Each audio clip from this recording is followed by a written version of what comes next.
News पहुंचाएगा हर खबर आप तक।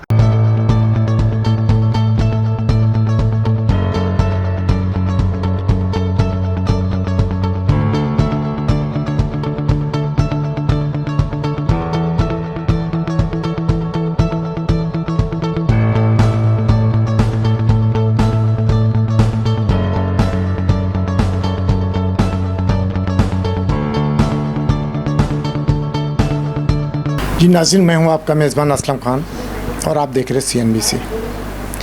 आज फिर हमारे साथ वो शख्सियत मौजूद है जिनका नाम सैयद असलम अली फ़िक्री और उनके साथ बैठे हुए राफ़ी हुसैन। आज चांद रात है, सुबह ईद है। पहली बात तो CNBC की तरफ से, पूरी टीम की तरफ से तमाम पाकिस्तानियों को और उम्मत मुस्लिमा को ईद मुबारक एडवांस में, क्योंकि सुबह ईद है। तो मेरे साथ सैयद असलम अली फ़िक्री साहब मौजूद हैं। आइए पूछते हैं कि आज क्या पैगाम देंगे, क्योंकि सुबह ईद का दिन है, खुशियों का दिन है, लोगों से मिलने का दिन है, गुर्बतें बढ़ाने का दिन है, ताकि ना कि दुश्मनी बढ़ाने का दिन, क्योंकि दुश्मनी को मिटाएं और अपना आपस में गले मिलें। तो अब मैं चलता हूँ सैयद असलम अली फ़िक्री की तरफ। आज क्या कहेंगे इसके हवाले से, अब ले लें। आऊज़ु बिल्लाहि मिनश्शैतानिर्रजीम, बिस्मिल्लाहिर्रहमानिर्रहीम। सबसे पहले तो मैं हमारे असलम अली ख़ान भाई और आसिफ़ भाई का शुक्रगुज़ार हूँ कि आज इतनी मसरूफ़ियत के बावजूद चांद रात के दिन एक तारिक साथ इंटरव्यू करने के लिए वो तशरीफ़ लाए। तो मैं सबसे पहले उनका शुक्रिया अदा करता हूँ। और इस मौके पर मैं चंद अहम इशू हैं उन पर मुख्तसरन अपने कमेंट्स दूँगा, ताकि हमारा पैगाम इस ईद के मौके पर एक अच्छा पैगाम मुल्क के मफाद में, मुल्क व कौम के मफाद में लोगों तक पहुँचे। आज एक करंट इशू है जो मैंने अभी देखा है कुछ देर पहले, एक चैनल पर साहब बैठे हुए हैं, नादिर गबोल साहब, और गालिबन वो नबील गबोल साहब, आप लोगों को याद होगा नबील गबोल वो हैं जिनको साजिश के तहत MQM में भेजा था पीपल्स पार्टी ने।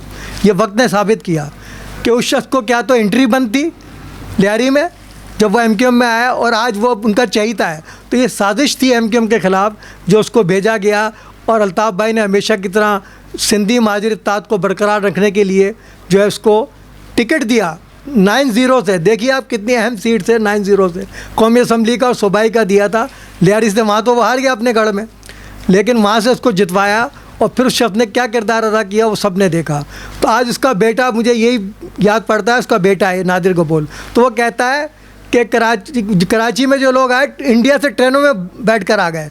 तो उस बेवकूफ़ को ये नहीं पता उसकी औकात क्या है, जो अपनी औकात से बढ़कर उसने बात की है।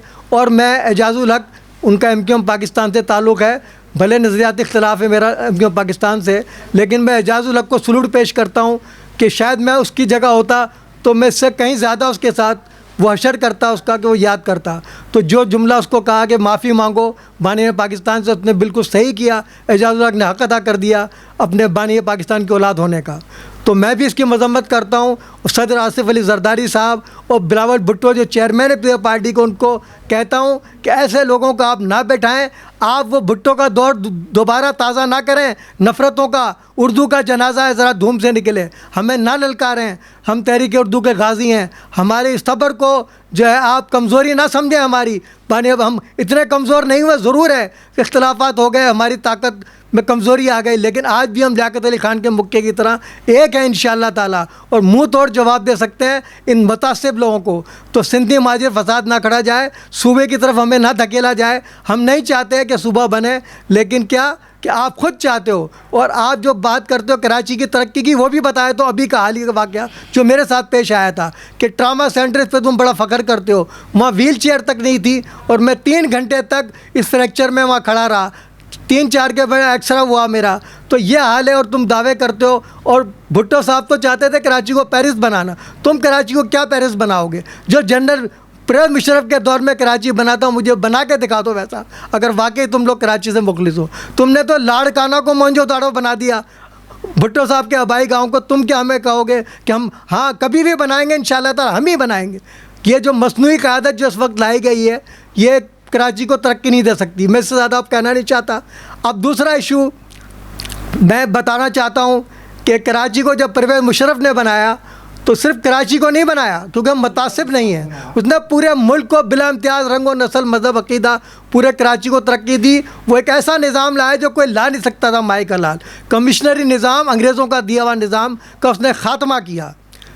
उसके तहत उसने सिटी डिस्ट्रिक्ट गवर्नमेंट, जो बड़े शहरों में सिटी डिस्ट्रिक्ट गवर्नमेंट बनाई गई और दूसरे इलाकों में जो इलाका वाइज नाज़मीन का निज़ाम लाया गया। जिस दुनिया ने देखा, पूरी दुनिया ने, कि जो तरक्की हुई थी कराची में, और कराची वालों को तो मैं कह रहा हूँ बहुत ही आसान फरामोश है हमें कि आज परवेज़ मुशर्रफ को बुला दिया। लेकिन एक चीज़ फ़िक्री साहब बताता चलूँ, मुशर्रफ साहब की आपने बात की माजरत के साथ, उन्होंने कराची को नहीं बनाया, आपने बिल्कुल सही कहा। उन्होंने बलूचिस्तान के अंदर बलूचियों के हवाले किया, कराची के अंदर सिंध और महाजरों के हवाले किया, पंजाब पंजाबियों के हवाले किया, हर किसी को नुमाइंदगी उन्होंने उनके उनके शहरों की दी।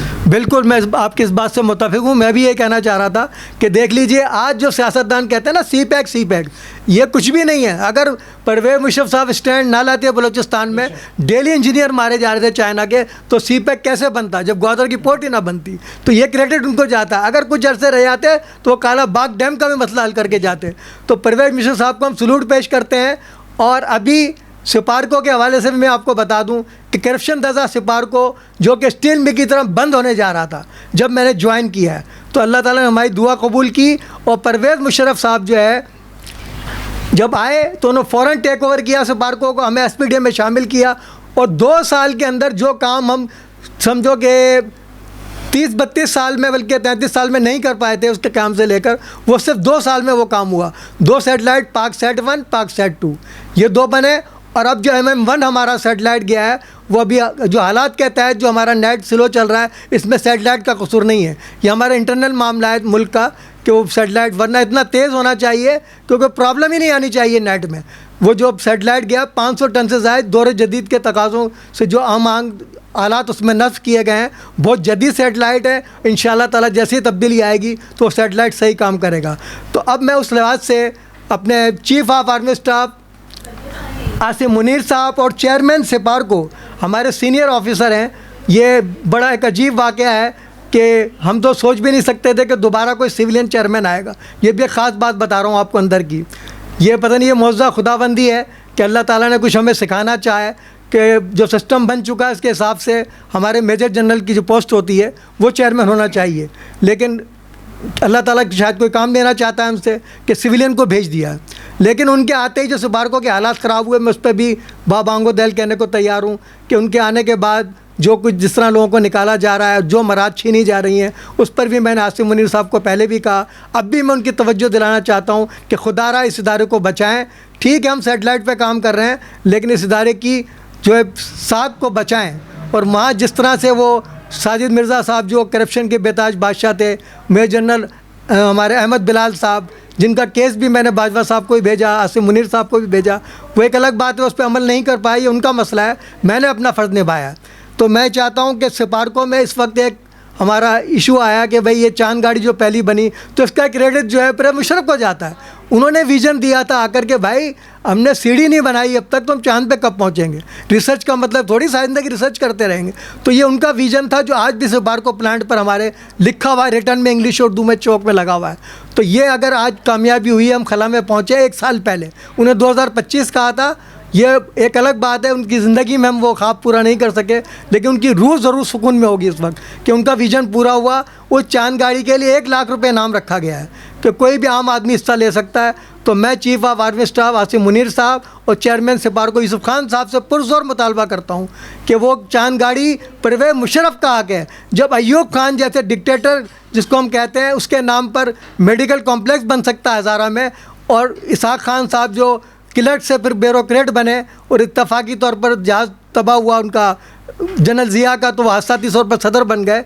तो जब उनके नाम पर इंस्टीट्यूट हो सकता है तो परवेज़ मुशर्रफ के नाम पर क्यों नहीं। तो मैं आवाम से भी पुरज़ोर मुतालबा करता हूँ, ख़ास तौर से कराची वालों से, कि भाई ये मुहिम मैं चला रहा हूँ इंशाअल्लाह ईद उल फितर के बाद अवामी राब्ता मुहिम इमरान कमीशन नेटवर्क की, जिसमें हम लोगों से व्यूज़ लेंगे, बल्कि घर बैठ कर भी लेंगे। हम ऐसा सिस्टम बना रहे हैं। और कराची के हवाले से भी कहता चलूँ, इसी हवाले से परवेज़ मुशर्रफ साहब का विज़न वो है सैयद परवेज़ मुशर्रफ का मेट्रोपॉलिटन सिटी शहर कायद कराची का विज़न, SBCA का ख़ात्मा, KBSE का बाख्तियार इदारे की बहाली, मौजूदा कमिश्नरी बल्दियाती निज़ाम का ख़ात्मा बाख्तियार नाज़मीन के बल्दियाती निज़ाम की बहाली, के इलेक्ट्रिक की बदमाशी का ख़ात्मा, बाख्तियार कराची इलेक्ट्रिक सप्लाई कॉरपोरेशन की बहाली, पीपल्स बस सर्विस का ख़ात्मा, KTC कराची ट्रांसपोर्ट कॉरपोरेशन जैसे बाख्तियार इदारे की बहाली, SSWMB जो कि वो सर्विस का जो इदारा है का ख़ात्मा, बाख्तियार Karachi water and sewerage board की बहाली, जैसे वाटर बोर्ड को मुअत्तल कर दिया गया है, कॉरपोरेशन बनाकर हमें खुश कर दिया गया है, वाटर बोर्ड के टैक्सेस के तमाम इख्तियारात उसके पास है, सेवरेज बोर्ड के पास, जो कि कराची का हक मारा जा रहा है। और इसके हवाले से एक और यादगार बदबू लोगों को शायद मालूम भी ना हो, मिर्ज़ा जवाद बेग का नाम भी पाकिस्तान की तारीख़ में लिखा जाएगा, जिन्होंने कराची की जो इख्तियारात हैं उसको उन्होंने बाकायदा हाईलाइट किया था, जद्दोजहद की थी। ये MQM से पहले की बात बता रहा हूँ आपको, कि उन्होंने कहा था कि भाई मेट्रोपॉलिटन सिटी उसे कहते हैं कि जिसका मेयर इतना बाइख्तियार, बल्कि लॉर्ड मेयर होता है। हम मेयर कहते हैं, मेयर तो कॉरपोरेशन का होना चाहिए, ज़िला ही लॉर्ड मेयर कहलाता है वो। ये मेट्रोपॉलिटन सिटी है कराची, मजाक नहीं है ये, और सबसे बड़ा शहर है पाकिस्तान का इंटरनेशनल। तो इतना बाइख्तियार होता है, सिविल एविएशन का सरबराह भी वो होता है कि वो जहाज़ भी अगर चाहे तो जहाज़ भी ना उतरना दे, जैसे नवाज शरीफ साहब ने नाजायज़ इस्तेमाल किया था, बोला प्रेम मुशर्रफ का जहाज़ कराची में नहीं उतरने दो, वो इख्तियार मेयर के पास होता है। तो भाई इस कराची का मसले का हाल ये है जो हमने पेश कर दिया है। ये जो सियासत हो रही है, ये इख्तियारात नहीं है, फला नहीं है। और दूसरा एजुकेशन कराची की, ये भी साथ के साथ निपटा देता हूँ कि जो इतना बड़ा ब्रांडर हमारे साथ हुआ है, जिस पर असलम भाई ने भी आवाज़ उठाई, हमने भी आवाज़ उठाई है, लेकिन उस पर आज धरना क्यों नहीं दिया जा रहा। मैं जमात इस्लामी से भी सवाल करता हूँ सबसे, और ख़ास तौर से खालिद मकबूल सिद्दीकी से कहता हूँ कि भाई इस्तीफ़ा दो। महरान तो इसके लाएमल का ऐलान कर चुकी है, इसके बाद इंशाअल्लाह कोई हमारा साथ दे ना दे। और इस वक्त मौके पर मुझे खालिद शाह साहब याद आ रहे हैं। अगर खालिद शाह ज़िंदा होते तो मैं कह रहा हूँ कुछ होता ना होता, कम अज़ कम प्रेस क्लब पर वो हमारे साथ आज के लिए खड़े होते और उस इशू को मसाइल उठा रहे होते वो। लेकिन मैं तारिक शाह साहब से, उनके फ़र्ज़ंद हैं, मैं उनकी इज़्ज़त करता हूँ, लेकिन मुझे हैरत है कि ऐसे मौके पर वो खामोश क्यों हैं। वो खामोशी को तोड़ें और अपने वालिद की साख को बरकरार रखें और मुतालबा करें कि भाई ये जो मसला है बच्चों का फौरी हल किया जाए। अब असलम खान साहब कहते हैं कमेटी बना दी, और भाई इस कमेटी का इख्तियार क्या है, वो है क्या? हारे हुए जुआरियों की कमेटी क्या कर लेगी? वो कहते हैं मॉनिटरिंग करेंगे। वो भाई मॉनिटरिंग कैसे करोगे जब हम खुद मुलव्वस हैं? हमारी तालीमी इदारे खुद मुलव्वस है करप्शन में। कम लोग हैं स्कूल जो वाकई मुखलिसाना तरीके से तालीम दे रहे हैं, वरना मेजॉरिटी के अंदर जो लोग करप्शन कर रहे हैं, अपने सेंटर कायम करवाते हैं, उसमें भी भत्ता चलता है, उससे कमाते हैं, अपने बच्चों को पास करवाते हैं, तो सिस्टम कैसे सही होगा? जब तालीमी इदारे ही मुखलिस नहीं है बच्चों से, तो बताइए कैसे? तो मसला जब ही हल होगा कि हम लियाकत अली खान के मुक्के की तरह शहर कायद कराची के बासी हमारी आवाज़ पर निकलें और अपने बच्चों के मसले को ऐसा धरना दें कि मसला हल हो तो हम धरने से उठें। ये नहीं खालिद मकबूल सिद्दीकी को चाहिए कि वो वफाकी मिनिस्टर हैं इसके, उन्हें चाहिए कि बिल्कुल ये उनको चाहिए। तो मैं तो उनसे मुतालबा कर रहा हूँ कि भाई हमें ऐसा बेख्तियार वज़ीर तालीम नहीं चाहिए। आप अगर वाकई अपनी साख बचाना चाहते हैं तंजीम की, तो सबसे पहले आप इस्तीफ़ा दें और रोड पर आएँ, तो हम मानेंगे कि वाकई किसी ने एजुकेशन के लिए काम किया। अगर वो पुराना दौर होता तो शायद ऐसा ना होता हमारे साथ। जो वज़ीर तालीम हमारे वो खुशबख्श जात के जो शौहर भी थे, और भी बहुत रहे वज़ीर तालीम हमारे। तो मैं कह रहा हूँ कि इस वक्त ज़रूरत है कराची को। कराची बचेगा तो मुल्क बचेगा, लेकिन जब कराची को तबाह बर्बाद किया जा रहा है, आज ये सब कहते हैं जी हम बेबस हैं। क्यों बेबस हैं भाई? हुकूमत आपकी, टैक्स आप ले रहे हो, रेंजर यहाँ मौजूद, पुलिस यहाँ मौजूद, हर महकमा यहाँ मौजूद, तो आखिर कराची को चोरों डकैतों भत्ता करो टारगेट किलर के हवाले। वो डंपर माफिया को देख लो, वो डंपर माफिया वाला जो है वो मुर्तज़ा वहाब को अवार्ड दे रहा है, तो बताइए आप कैसे उसके खिलाफ पीपल्स पार्टी खड़ी हो सकती है? ये अभी की बात है। ये हर बरकात साहब ने भेजा, साहब भी तो आप बुला के बड़े चाय शाय पिलाते वहाँ पे भाई। और गवर्नर साहब ने जो अभी बात की थी, वो जो मलीर में जाकर सियासत की उन्होंने रमज़ान के हवाले से, तो कहा जी अब हम सहरी भी नहीं खाएंगे, खुशी नहीं मनाएंगे, इतनी कत्लो गारतगरी डंपरों ने की है। तो भाई वो तो फेस्टिवल लगा रहे हैं अपनी नमूदा नुमाइश के लिए। गवर्नर हाउस के बाहर 3 दिन तक चूड़ी है और मेहंदी खुशी के मौके पर दी जाएगी, तो शौक़ कहाँ गया उनका? ये कौलो फेल का तजाद है। तो ये आवाम को बेवकूफ़ ना बनाएं, गवर्नर साहब ने बहुत बना लिया। अगर वाकई मुखलिस हैं तो भाई रिज़ाइन करो, क्या ज़रूरत है आपको जब आपके पास इख्तियार नहीं है? और आपने हमारी 2 साल हो गए, मैंने आपको कंप्लेंट की, आपके कंप्लेंट सेल में आया, 2 साल हो गए, आप हमारी एक FIR नहीं कटवा सके। वो हमारे गुलशन इकबाल थाने के SHO के ख़िलाफ़ और वहाँ के दहशतगर्दों के। आज भी हमारे अलाजा बरकात साहब कोर्ट के चक्कर लगा रहे हैं। तो किस बात की तुम्हारी गवर्नरी यार? हम घंटी बजा बजा कर तुम्हारी सब भेज रहे हैं और तुम कुछ नहीं कर रहे, FIR नहीं कट सकती, आम आदमी की कैसे कटेगी ये बताएं मुझे आप। जब मेहरान खुद तुम्हारे साथ खड़ी है, हर इदारे के साथ खड़ी है, उसकी नहीं कट रही, तो बताएं आम पब्लिक को आप क्यों तलाशें दे रहे हैं। तो मेरा मुतालबा है कि भाई निकलो और गवर्नर हाउस को छोड़ो और कराची वालों के साथ खड़े हो। जो भी पार्टी हैं यहाँ पर वो छोड़ दें सीटों को। ये सीटें मसले का हल नहीं है हमारा, ये इलेक्शन हमारा मसले का हल नहीं है। एक तो इलेक्शन फेयर हुआ ही नहीं, ये तो बांगो दैल में कल भी कहता था, आज भी कहता हूँ और आसिफ मुनीर साहब से कहता हूँ, खुदारा हमारे मशवरे को मान लें। अगर इस वक्त लीडर है पाकिस्तान में वो है अल्ताफ़ हुसैन, जिसने आपको ऑफ़र की है, जिस तरह पहले बाजवा साहब को ऑफ़र की थी बाग़ जिना में कि हमारे लाखों कारकुन आपके साथ खड़े हैं।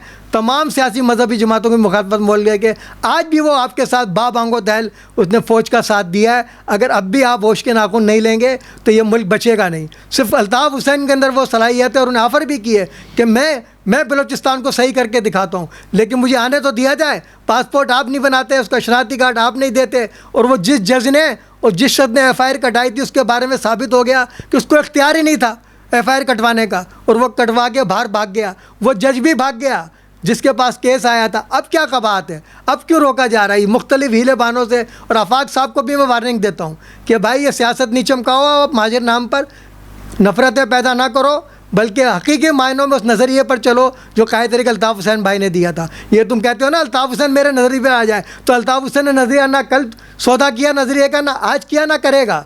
ये तुम जो बकवास कर रहे हो कि माजी नज़रिए पे मैं हूँ, तुमने माजी नज़रिए से गद्दारी की, मैं तुम्हें बताऊँगा। और ये तुम जो आज बातें करते हो ना हकीकी तुमने 85 में उस वक्त बन गई थी जब मैंने तुमसे कहा कि मेडिकल कैंप लगाना है, तुम्हारी इजाज़त से लगाया, और तुमने दूसरे दिन कैंप हटाने का ऑर्डर किया, धमकी दी, और फिर तुमने मेरे बराबर बैठकर दूसरा कैंप लगाया। तुम अकेले बैठे हुए थे अपने चेलों के साथ। तो हकीकी तो 85 में बन चुकी थी। गद्दारी की है तुमने कायद तरीक़े अल्ताफ़ हुसैन भाई से, माजी कौम की माओ बहनों शोहदा का लहू का सौदा किया है। अब अगर तुम वाकई तुम्हें एहसास हो गया अपनी गलती का, तो सही मायनों में कायद तरीक़े अल्ताफ़ हुसैन भाई के साथ तुम्हें खड़ा होना का। अल्ताफ़ हुसैन क्या इतना छोटा लीडर है कि तुम बहुत बड़े लीडर हो गए कि तुम्हारे साथ खड़ा हो जाए? सवाल ही पैदा नहीं होता। अगर लेकिन एक चीज़ ज़रूर मैं कहूँगा फ़िक्री साहब कि आफाक साहब ने जो अभी उनके साथ वाक़या हुआ था डंबर के मामले में, तो उन्होंने एक शुक्रिया अदा किया अल्ताफ़ भाई का और कहा कि मुस्तफ़ा कमाल ने नहीं बनाया, अल्ताफ़ हुसैन ने मुस्तफ़ा कमाल बनाया। फ़ारूक सत्तार को फ़ारूक सत्तार ने नहीं फ़ारूक सत्तार बनाया, अल्ताफ़ हुसैन ने बनाया। लेकिन मैं बना हूँ अपनी उस पर। तो इसके बारे में थोड़ा सा। तो ये मैं जो बातें कर चुका हूँ, हाँ मैं कह चुका हूँ कि वो अपनी वजह से कुछ नहीं बना। ये वक्ती एक इशू था जिस पर वो आवाम में मकबूल हो गए। अगर इतने मकबूल हैं तो मुझे दिखाएं आज तक कितनी सीटें उन्होंने ली। अल्ताफ़ भाई पे तो पाबंदी है, तंजीम पर पाबंदी है, लेकिन जो जोश व खरोश पब्लिक का अल्ताफ़ भाई के लिए, तुम्हारे लिए वो जोश खरोश नहीं हो सकता। अगर आज लोगों की मजबूरी है, कराची वालों को, उनको कोई बहाना चाहिए रोड पर निकलने का, अगर आज वो आपके साथ खड़े हो गए तो आप खुशफहमी का शिकार ना हो। आज ये जैसे हमारे एक एंकर ने अभी भी कहा कि आधे घंटे के लिए इजाज़त दे दो अल्ताफ़ भाई को, तो इंशाल्लाह पूरा शहर ना निकल आए, तो मैं भी फांसी चढ़ने के लिए तैयार हूँ इस बात पर। आज जो पूरे बलूचिस्तान सरहद हर जगह अल्ताफ़ भाई के लिए लोग खड़े हैं, तो आज ज़रूरत है अल्ताफ़ भाई की इस मुल्क खुदादाद पाकिस्तान को और कराची शहर को। तो ये मैं इनको कह रहा हूँ कि भाई मान लो आसिफ मुनीर साहब, और ये जो परवेज़ मुशर्रफ के हवाले से मैंने जो कुछ कहा है ये उनका हक़ है, हम इसका हक़ दिलवा कर रहेंगे। और CNB सिटी न्यूज़ भी इसमें हमारे साथ देगा इस मुहिम में। इंशाल्लाह जो लोगों के व्यूज़ आएंगे उसको मुस्तकिल बुनियादों पर हम अपने CNB सिटी न्यूज़ चैनल पर जो है नशर करेंगे, ताकि हमारी आवाज़ और बाब इख्तियार तक भी पहुँचे, चीफ़ ऑफ आर्मी स्टाफ तक भी पहुँचे, और सरबंद सफार को भी पहुँचे, और मजबूर हो जाएँ कि परवेज़ मुशर्रफ का हक़ उसको देने पर मजबूर हो जाएँ। सर मेरे साथ फ़िक्री साहब के एक बहुत ही पुराने साथी बैठे हुए हैं, आइए उनके भी 2 कमेंट्स लेते हैं कि वो फ़िक्री साहब के बारे में क्या कहते हैं। अस्सलाम वालेकुम, मेरा नाम अब्दुल राफ़े है और मैं अभी माशाल्लाह में इस वक्त पे अभी मेहरान कम्युनिकेशन में मैं यहाँ पे काम कर रहा हूँ जॉइंट सेक्रेटरी। तो बस ये है कि पहले भी इनके साथ मैंने काम किया था। मफादात पसंद जो थे, जितने भी थे मफाद पसंद जितने भी लोग थे, उनके साथ मैं घिर गया था। अब ऐसा है कि मैंने थोड़ा कुछ साल के बाद इनको समझा, मेरी वाइफ ने समझा। मेरी वाइफ ने कहा कि इनसे माफ़ी मांगिएगा, तो अल्लाह ने मुझे मौका दिया। अभी पिछले साल की बात है रमज़ानों की, तो इनसे मैंने माफ़ी मांगी तो अल्लाह ने। कितने दिनों के बाद आप दोबारा मिले फ़िक्री साहब से? मैं तकरीबन 6 साल के बाद, तकरीबन कम पे 6-7 के साथ एक बड़ा तल्ख सवाल है, क्योंकि मेरा नेचर बिल्कुल अलग है जी, जी। तमाम रिपोर्टर और एंकरों से। जी जी। कहीं ऐसा तो नहीं आप भी नवीद कबूल की तरह एमकेएम में शामिल हुए और बाद में हट गए? कहीं ऐसा तो नहीं असलम फिक्री को आप गिराने आए थे? बोलिए जरा। नहीं भाई, ये मसला तो नहीं था भाई, ये गलत फहमी पैदा हो गई थी इनके लिए ना। अल्लाह करे ऐसा ना हो। हाँ, ऐसा ना हो। इनके साथ तो पहले भी साथ था, मैं अभी तक थोड़ी प्रॉब्लम हो जाती है कि ये सही नहीं है। ये मेरी सोच बन गई थी, मैं वक्तन फ़वक्तन, फिर साल गुजरा, भी 2 साल 3 साल 6 साल के बाद मुझे समझ में आ गया कि असलम भाई जैसा बंदा मैं समझता हूँ कराची में नहीं है। थैंक यू जी। नाज़रीन, अब आपने इनके जो बहुत अच्छे दोस्त भी हैं 6 साल के बाद शामिल हुए दोबारा आके, तो अल्लाह करे ऐसा ना हो जो मैंने सवाल किया। तो असलम फ़िक्री साहब से आखिरी एक पैगाम, क्योंकि सुबह ईद भी है, तो क्या कहेंगे हमारी पाकिस्तानी कौम को, उम्मत मुस्लिमा को? बहुत बहुत शुक्रिया असलम भाई। तो ईद के हवाले से एक तो मैं कौम को पैगाम देना चाहता हूँ, ख़ास तौर से कराची वालों को, कि इस वक्त जो कराची के हालात हैं, हमें बड़ी सादगी से ईद मनानी चाहिए। और हमने अपना जो ईद कार्ड जो शाया किया है, और ये त्यौहार लोग अक्सर तो आपने देखा एडवर्टाइजमेंट आते हैं अहले वतन को ईद मुबारक, वो बिल्कुल गलत है, क्योंकि अहले वतन में तमाम लोग आ जाते हैं। ये खालिस्तान हमारा मजहबी त्यौहार है। हाँ, गैर मुस्लिम हमें अगर मुबारकबाद देता है तो वो तो उसका बड़ापन है, लेकिन हम किसी को मुबारकबाद नहीं दे सकते, किसी गैर मुस्लिम को। ईद की हमारा मजहबी त्यौहार है खालिस्तान। तो हमेशा मेहरान कम्युनिकेशन नेटवर्क, लोग सीखते नहीं फिर भी, कि हम हर साल जो भी मुबारकबाद देते हैं ईद की, अभी भी हमने कार्ड, असलम भाई ने भी देख लिया होगा कि वो कार्ड हमने भेजा है सबको व्हाट्सएप पर, फेसबुक पर, ताकि लोग देख लें कि हमने तमाम उम्मत मुस्लिमा को खुशियों से भरी ईद मुबारक दी, और साथ में एक पैगाम भी दिया कि अपने मुस्तहिक अज़ीज़ व क़रीब रिश्तेदार सबसे पहले उनका हक़ बनता है, तो उनको इन खुशियों में शरीक करें हर लिहाज से। ये पैगाम हमारा ईद के हवाले से है। तो अब मैं चैनल के हवाले से भी कह देता हूँ कि CNB सिटी न्यूज़ के ज़रिए मैं तमाम उम्मत मुस्लिमा को ईद की खुशियाँ मुबारक हों, और वो अपने मुस्तहिक अज़ीज़ व क़रीब रिश्तेदार, दोस्त अहबाब का ख्याल रखें। ये पैगाम CNB सिटी न्यूज़ के ज़रिए भी जा रहा है। और उसके साथ ही मैं अपनी दायरा महदूदिया बरादरी को भी 2 ईद कार्ड बनाए हैं मैंने, हमेशा की तरह। तो आल पाकिस्तान दायरा फेडरेशन की जानिब से तमाम आलम में मौजूद दायरा महदूदिया बरादरी को भी ईद की ढेरों खुशियाँ मुबारक हों। और उन्हें भी मैं ये पैगाम देना चाहता हूँ जो सबको देता हूँ, क्योंकि वो भी हिस्सा हैं इस इंसानियत का। इस अब वो बिरादरी की बात इसलिए करनी पड़ती है कि लोग इशू उठा देते हैं, हालांकि हमारा ऐसा कुछ सिलसिला है नहीं, लेकिन जो लोगों ने इस वक्त इशू उठाया हुआ है, जो मुखालफिन ने, जो कि मजहबी दहशतगर्द हैं, तो मुझे ये तारुफ़ कराना पड़ता है, वरना मुझे आज तक इस तारुफ़ की ज़रूरत नहीं पड़ी। क्योंकि हमारे जो बुज़ुर्ग हैं, जो मुर्शदीन हैं, उन्होंने हमेशा इंसानियत के लिए काम किया, कभी बिरादरी के लिए काम नहीं किया। यही वजह है कि आप जानते होंगे कायद मिल्लत इस्लामिया लसानुल उम्मत नवाब बहादुर आजम शहीद वो शख्सियत है दायरा महदूदिया बरादरी की कि उनको शायद ही कोई जानता हो ये दायरा महदूदिया बरादरी के हैं, लेकिन उन्होंने नाम पैदा किया। और इसी शहर कायद कराची में 26 दिसंबर 1947 को मंशूर पाकिस्तान पेश करते हुए कायदम को फरमाया था कि कायद आज़म ऐसा महसूस हो रहा है जैसा बताया जा रहा है पाकिस्तान वैसा नहीं होगा। अगर वहाँ कुरान और सुन्नत का निफाज ना होगा तो वहाँ शैतानी सियासत होगी। तो मगरो फ़रेब पर मबनी शैतानी सियासत, तालिबान पाकिस्तान की सियासत नहीं हो सकती। हम ऐसी सियासत से खुदा की पनाह मांगते हैं। ये वो तारीख साज अल्फाज हैं जो अहाता करते हैं पाकिस्तान की मौजूदा सूरत हाल का।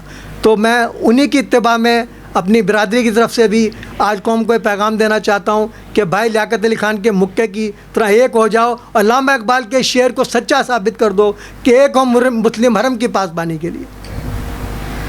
जी नाज़रीन, ये थे सैयद असलम अली फ़िक्री साहब। हमेशा इन्होंने पैगाम दिया। इनका फ़ेल क्या है मुझे कोई ताल्लुक़ नहीं। लोग कहते हैं कि यार की यारी से मतलब है, हमें उसके फ़ेलों से मतलब नहीं।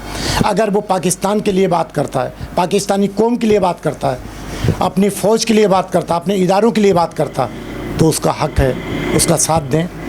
पीछे क्या है मुझे उससे कोई, मैंने कहा कि मुझे कोई ताल्लुक़ नहीं, लेकिन जो हकीकत है उसको तस्लीम करना चाहिए। जिस तरीके से ने परवेज़ मुशर्रफ के लिए बात की, अल्ताफ़ हुसैन के लिए बात की, तमाम लोगों के लिए बात की, जो सही बात है उसको अपना लें, गलत बात है उसको छोड़ दें, लेकिन सही को तो सही माने। ईद की तरफ देखें, इनका साथ दें। जो इन्होंने चांदगाड़ी का नाम लिया कि मुशर्रफ साहब का हक़ है, आज वो दुनिया में नहीं है। अल्लाह ताला उनको जन्नत फिरदौस में जगह दे। जो मुखालिफिन हैं उनके, ठीक हो सकता है वो भी इस चीज़ को याद करते होंगे, अपनी सियासी मसलों को अलग रख के पाकिस्तान के लोग, कराची के लोग एक होंगे तो पाकिस्तान बचेगा, और पाकिस्तान बचेगा, कराची बचेगा, सॉरी, और कराची बचेगा तो पूरा पाकिस्तान बचेगा।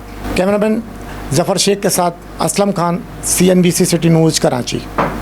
इस वीडियो को लाइक करें, हमारे चैनल को सब्सक्राइब कर बेल आइकन जरूर प्रेस करें हमारी न्यू वीडियो सबसे पहले देखने के लिए।